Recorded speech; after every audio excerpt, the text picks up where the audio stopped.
Elbows are to calisthenics athletes what ankles were to Achilles, and as a collective we seem to have terrible misfortune when it comes to this joint. So today we're going to go through what we can do to safeguard ourselves and calisthenics-proof our elbows. Let's get into it. How you doing, Cali Crowd? Welcome back to the channel that makes calisthenics simple.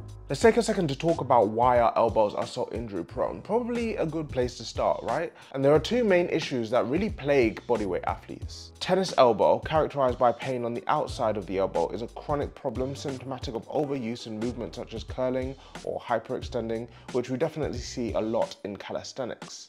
Golfer's elbow is the other classic elbow problem and is typically a result of excessive flexion at the wrist and elbow, and is common amongst many golfers, hence the name, and climbers. And with the forceful gripping that we have in calisthenics movements, we can see how this can present itself as an issue for bodyweight athletes.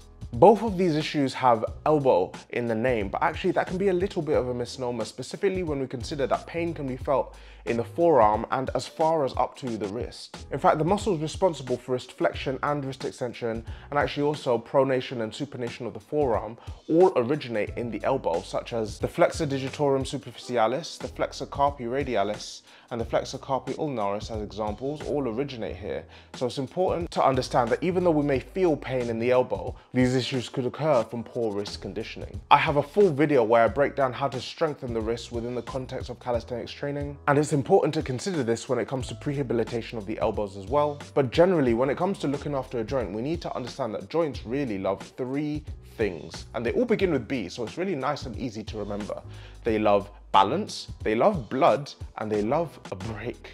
Let's talk about the first one, balance, for a second. When it comes to balance, we're looking for balance and strength among all the muscles that make up the joint. So when it comes to the elbow, we want to focus on the elbow extensors and the elbow flexors.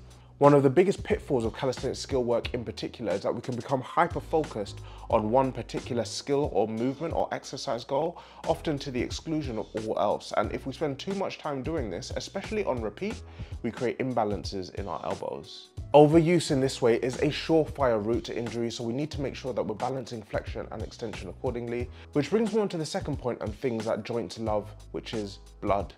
This comes down to the fact that our connective tissue isn't blessed with the rich blood supply that our muscles have access to, which means that they take longer to recover and are more prone to deterioration, which in short just means they're more likely to give us problems. This is compounded by the fact that many of our calisthenics goals sit at or near our 1 rep max effort and are often straight arm skills. With the arms straight, more force is required to hold us in place, and yet the elbows, being at end range, are in a less mechanically advantageous position to provide support with this added exertion. We get around this though by spending time in higher rep ranges of elbow dominant movements, and for global elbow conditioning, variants of the bicep curl and dip are actually really great for this. Coupled with the wrist and forearm exercises we mentioned earlier, these two exercises worked at moderate intensity, say 8 to 12 reps, do the most for elbow conditioning. And what I love is that both of these exercises in some way, shape or form the groundwork of very many programs, so it's actually relatively easy to slot these into our training day to day. They also have the additional benefit on the ego because they're well known for slapping on huge size onto the biceps and triceps. If you struggle to hit 8 to 12 reps of these, scale them back. We need to get our elbows moving at higher reps to get the blood that they need to become stronger, and spending quality time on these elbow dominant classics is how we achieve this. I want to pause here actually and give an honorable mention to form. All of these points so far assume that we are adopting good habits and not placing unnecessary stress on our elbows when we can avoid it. Poor scapular positioning or flaring out the elbows in movements like push-ups can compromise how effectively our elbows, and our wrists and shoulders for that matter, can deal with the stress. Similarly, a movement such as chin-ups when performed on a bar forces the hands to remain supinated throughout the rep. And our mobility at the wrists and elbows just might not favour this compared to, say for example, if we decided to do this exercise on rings, for example, where our joints can move freely. Coming to the third thing that joints love, they really do enjoy a break, and for all the preconditioning that we spoke about so far, sometimes we just need to make sure that we're recovering well. If you're already experiencing pain in your elbows, one of the best things to do is also one of the hardest things for athletes to do, and that is do nothing.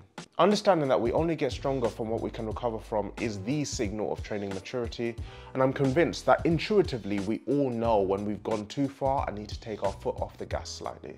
Crowd, this is how we keep our elbows healthy. We're not talking about groundbreaking stuff here, but it does work. Going into training, understanding that we need to condition and rehabilitate our joints as well as our muscles is extremely important to our overall success. And if you want to get better at understanding how to flip between working on conditioning and hypertrophy versus training for strength, then check out this video right here.